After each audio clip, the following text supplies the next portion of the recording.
besides you leaving in retirement, there's also some change in July. I will step away for 3 months for my sabbatical. And I'm not, I know people have asked and we've shared information because it's transparent, right? We're not hiding anything from anyone.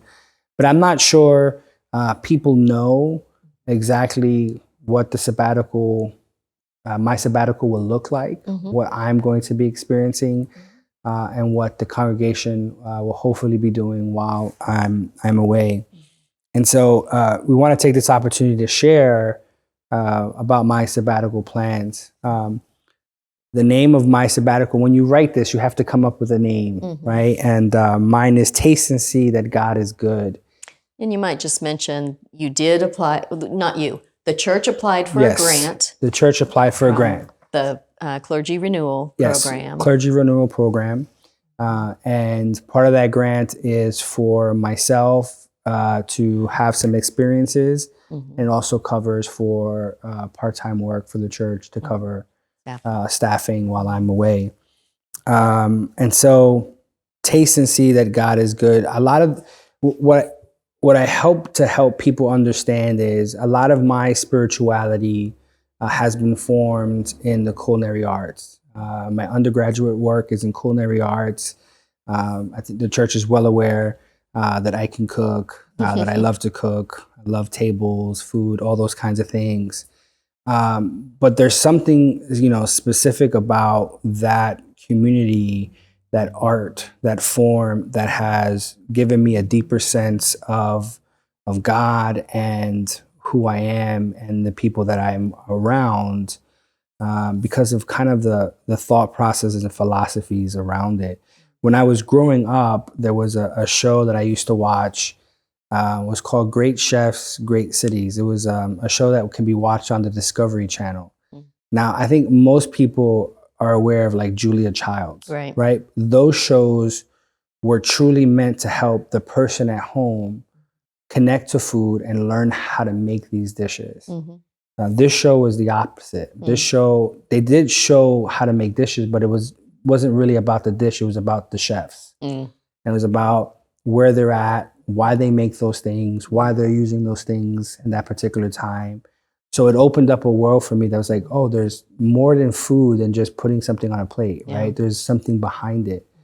And so that drew me into that. And then, as I got into the business and went to vocational high school and to a college, the exposure that I had of the world was much different.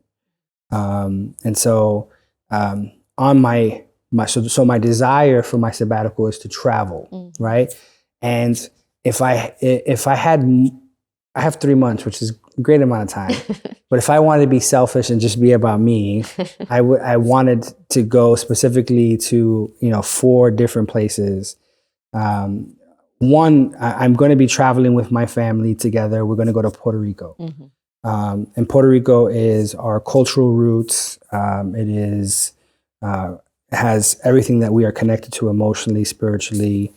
And what people don't realize about the Puerto Rican diaspora is not everybody has been back to the island or have not been to the island at all. Ever, yeah. And so during the pandemic, I actually went back to see my dad, and it had been almost 20 years. I hadn't been back since I was 13. And so all of our, family who are going to accompany us have not been back in different times. So my wife hasn't been back since a teenager. Wow. Amari hasn't been back since he was a kid. Emery has never been to Puerto Rico. Yeah. And I have never been to Puerto Rico with my parents.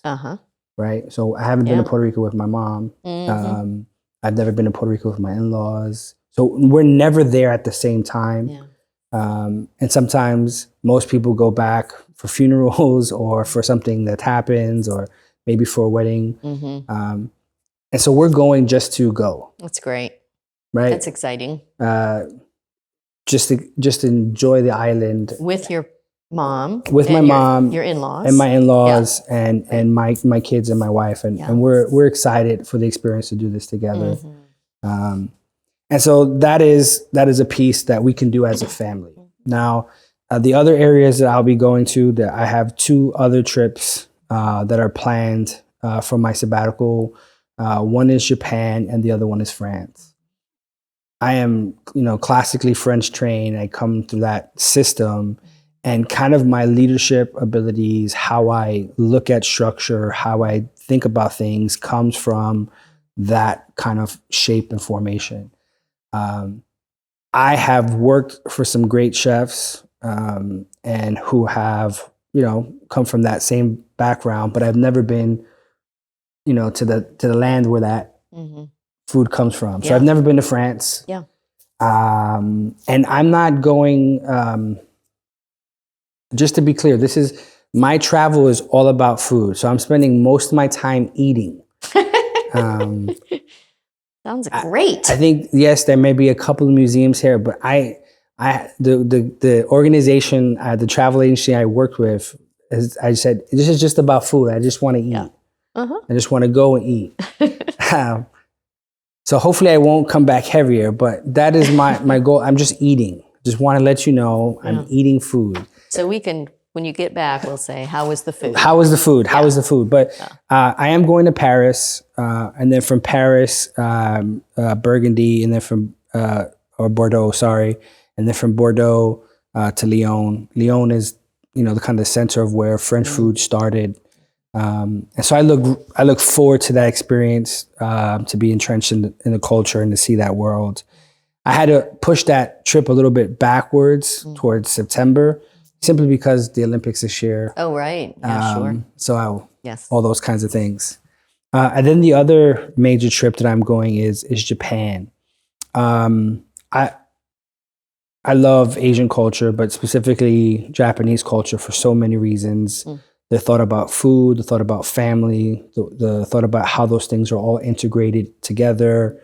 They don't have the same type of tendencies about food that, kind of American society has, which is, kind of fast paced, on the move, on the go. Just grab it and go. Yeah. They, in their culture, they, with any kind of task, they have people who dedicate their life to this one particular thing, right? Wow. So it could be ramen. It could be the sushi chef. It could be a specific thing, and they dedicate their life and they master that and they love it and they care for it and they nurture it. And that just, so I'll be going to Tokyo, Osaka, and then Kyoto. I'll be going to some temples there, though. Okay. There's temples I would love to. While you're in the neighborhood. Yeah, I'm definitely going to some temples there. So I just adore all things Japanese. And so really looking forward to that.